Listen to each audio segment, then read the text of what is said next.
What's up, Roxstars? It's Rox, and I am coming to you today with a review for Real Housewives of Atlanta Season 9, episode either 13 or 14. It'll be right in the title. We are in mid-season, and it's at mid-season turn-up, obviously. This show is about to take a definite turn, but we'll talk about it more later. Let's get to it, shall we?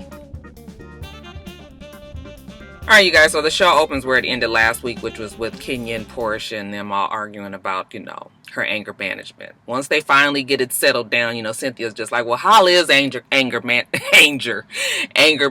child? And, Porsha says it's going good. That's all we wanted to know. Phaedra tries to ring it back in and says, what this trip is about, sisterhood, and maybe the fact that they'll be out, being one with nature, they can bring it back and bring them all closer together. Now, when they get to the campsite, we find out that there's only 6 rooms. Phaedra wasn't planning for all these motherfuckers to bring somebody else with them, okay? So she was like, 6 rooms, some of you guys gonna have to bunk up. Porsha bunks up with her sister. I'm assuming Candy bunks up with the friend that she brought. Marlo, who is not even a regular on the show, she said she can't bunk up with no damn body, okay? She got bad gas, and I was like, fuck. I guess Marlo was just like, I'm about to make the most out of these 15 minutes as I can. Y'all know Real Housewives of Atlanta only uses her to stir up drama, and then they drop her ass like a hot rock again. Anyways, they're glamping, meaning that they're going to be intense tonight. The girls ain't really feeling it. If I was there, I wouldn't really be feeling it either, I'm really not one for the outdoors, y'all. But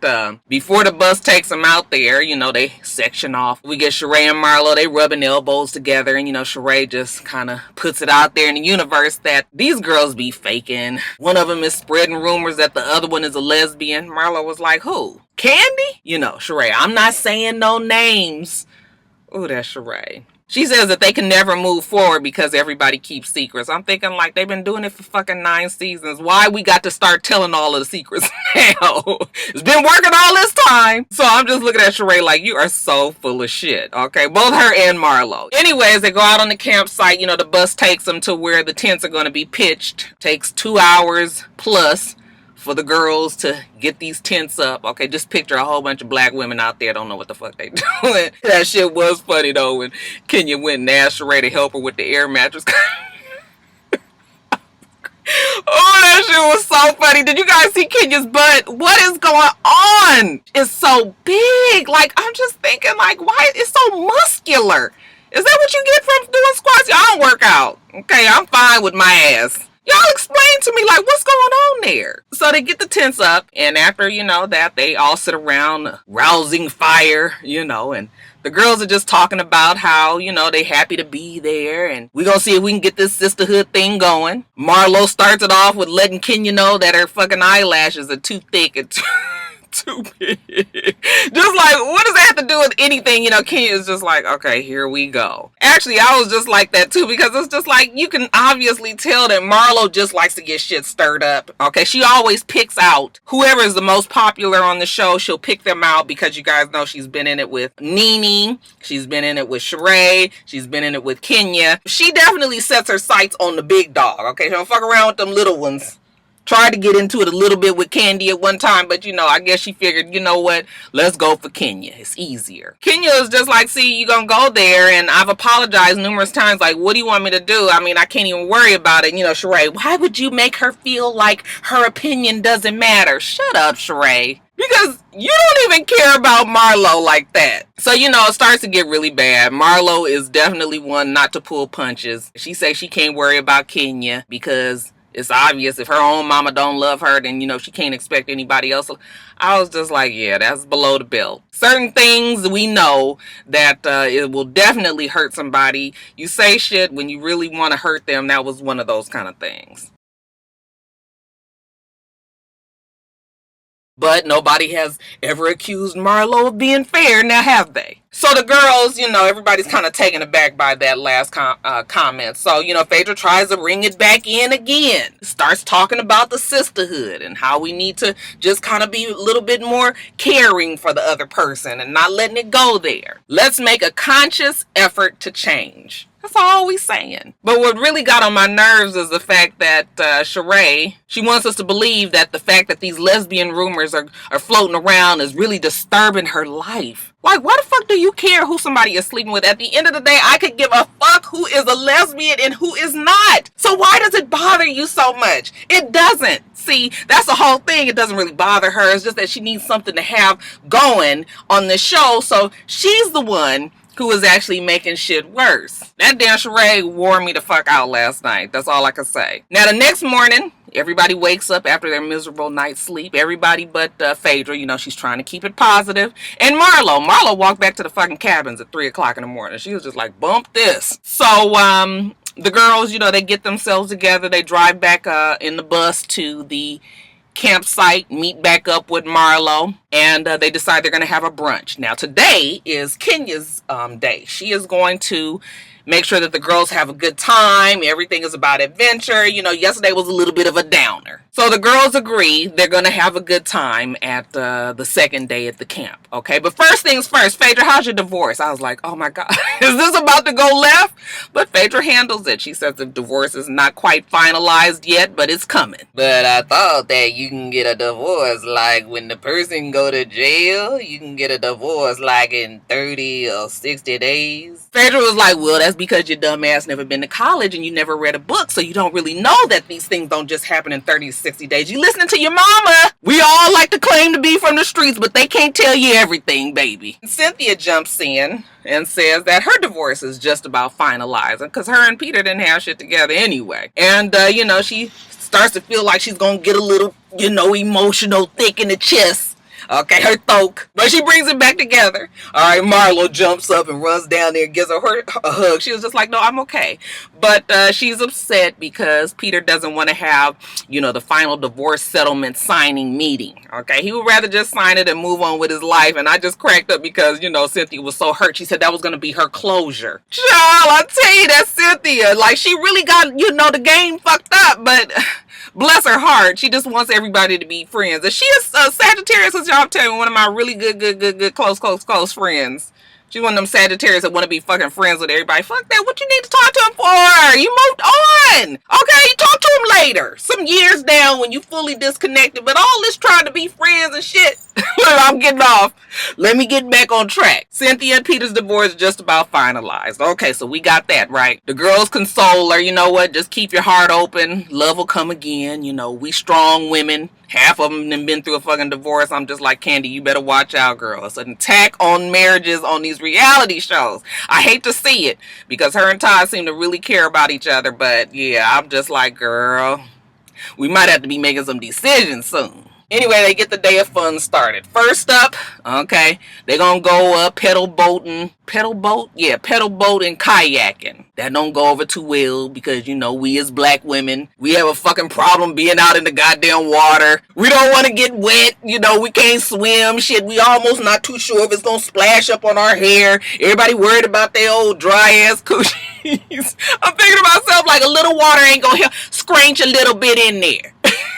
That doesn't go as well as it should have. Sheree act like she is gonna fucking die, but that's the first little thing. Second thing, I thought it was going to be ziplining, but it turns out that it is high jump, free fall type thing. And I was like, absolutely no way. I wouldn't do it. I have extreme admiration for anybody that can do shit like that. I've told you guys I cannot. It was absolutely no way. I could feel when Kenya got up there and she was about to start crying. I almost felt like that for her. But Kenya does it. Candy does it. Marlo does it. And Porsha does it again. She was about to start crying and I was right there with her. I was just like, girl, don't do it. The other girls was like, hell no. So we get through that, you guys. Teamwork makes the dream work, right? The girls is all in a good place. So that means tonight for dinner, we gonna fuck it all up. They've been semi-cordial to each other way too long. They sit down, all the girls, with the exception of Sheree and Marlo. I guess they back there, you know, trying to figure out they game plan. So the girls all sit down, you know, Candy, how you doing? They sit down and they were like, where's Marlo? Where's Sheree? Okay, they make a grand entrance. Marlo with this fucking fur on. I was just like, child. I mean, that Marlo do be sharp. She do be sharp. But it's a time and a place for everything, girl. You was doing too much on this campsite. But okay. They sitting there, they eating, they agreeing. Sisterhood is good. We all got along today. It was a beautiful feeling. Kenya even tells Marlo that, look, I don't want to even go back into what happened last night at the campsite, at the campfire. Okay, we both done said some shit that was fucked up. I just want to tell you that I apologize. And I felt like I feel like she meant that. She has her people that she like to pick on. Marlo's definitely not one of them. Marlo tells her, you know what? I apologize too. Shouldn't have said your mama don't love you. That was terrible, hurtful, but I was hurt as well. So I'll stop, okay? But I'm gonna keep a good eye on that ass. Had to end it with some talking about her dress was orange. All she saw was caution. Then she just said she was gonna stop it, but Marlo was just like, all that being said, I still have to say some fakeness at this table. So I feel the need to clear it up. There's some shit that's been said. I'm just gonna put it on out there. Candy, are you a lesbian? What? Who been saying that? And then it's almost like a whole bunch of fucking owls at the table. You're like, who said that? Who said that? Who?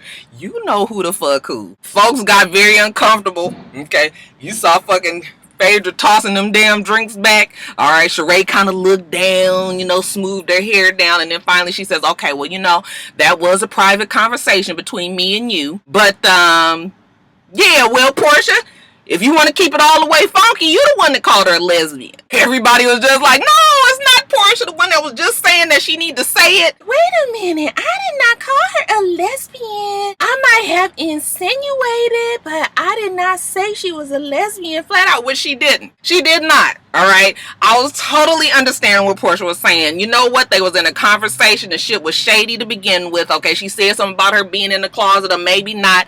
Never full out said that the girl was a lesbian, even though we all thought that when she said it. Okay. So kind of understand what Porsha said, but look, it is what it is. It's out there now, right? I am not a lesbian. I love my husband very much. The whole thing though is that, like Porsha said, everybody talks behind each other's back. Nobody really 100% has the other person's back. When they on the line, when they pissed off about something, they say whatever the fuck they want to say. Everybody up there. But because Candy and Porsha got this thing going on, okay, and if you guys didn't see it for sure last night, then something is fucking wrong with you. We get all these flashbacks about who said what, okay, then they start up on the whole thing about Porsha fucking blocked, which she was because they were in a relationship or whatever it was that they were, a situationship, if you want to call it that. What is the big deal? But see, folks make shit worse because the context is different. Now, Candy said exactly what she said. She didn't make it seem like it was she was just fucking him and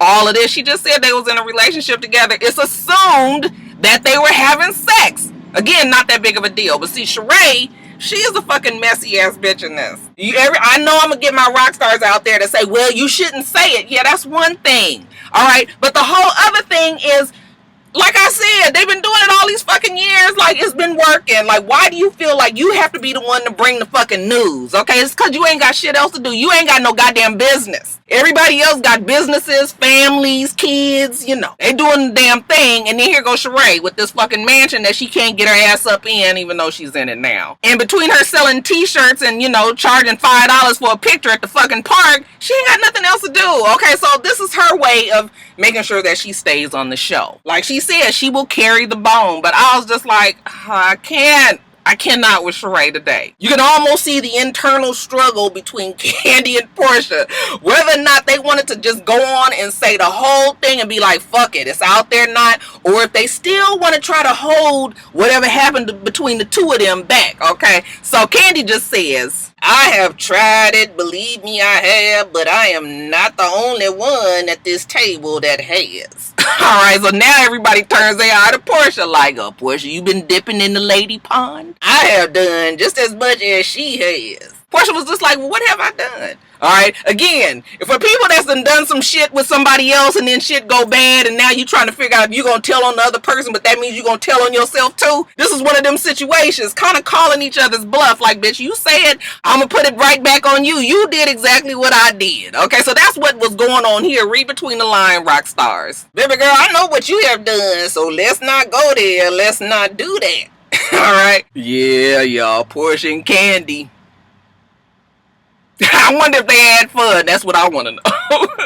Afterwards, we get everybody sectioned off into their little cliques, okay? So in room number 1, we got Sheree and Marlo. Sheree was just like, girl, that was a private conversation, and I don't want you to bring it up like that. Now the girls think I'm messy. Yeah, we fucking do. In the next room, we got Phaedra, Porsha, and the sister. Porsha's just like, that damn Sheree is the messy ass bitch. Like, she just gonna keep this shit going when everybody is the exact same way, just gonna make it seem like it's me. Then we have in the next room, Cynthia, Kenya, and Candy. They thought it was funny that Porsha was the main one that Marlo needed to say who said what, and then it was her. Okay, and they was like, well, what about Phaedra over there sweating bullets, not wanting to say shit? Phaedra was just like, look, I'm just trying to move the fuck on. We ain't got to keep this shit going. But Candy was just like, listen, when she gets drunk, she becomes an aggressive lesbian. It was like, oh, not aggressive. But back in Porsha's room, and this is why I said there's more to it, and I guess we're going to find out soon, but you know, Porsha was just like, I know a whole lot about Candy and the shit that she's done. Hopefully we can, you know, nip this shit in the bud here in the woods, okay, because if we take it back to Atlanta and the shit is keeping on going, then I might have to spill the beans. But Candy in the other room was just like, until you speak your truth and be true to who you really are, don't do that, boo. Okay, don't do that. Y'all, it ain't never good to have threesomes with your friends. Bitch, go find you somebody else that will do it, that you don't know, and then, you know, you can just, you can be done with it. Because when you start bringing your friends into the mix, and this is your husband and your girlfriends and your wife and all of this, and everybody been fucking, and now you ain't really sure if this one feel that way about the other one. Yeah, it's too much. Why do people do that? I never understand. Don't fuck your friends, okay? Easy as that. Alright, you guys, I feel like I'm melting in this car. Let me get off of here. Make sure that you rate, comment, and subscribe to the channel. I'm itsrox. The channel's for itsrox. Everything else I do will be in the bottom bar. Alright. So I hope that you have a wonderful, wonderful rest of your day. I plan on doing the same. Till next time, Roxstars. Bye.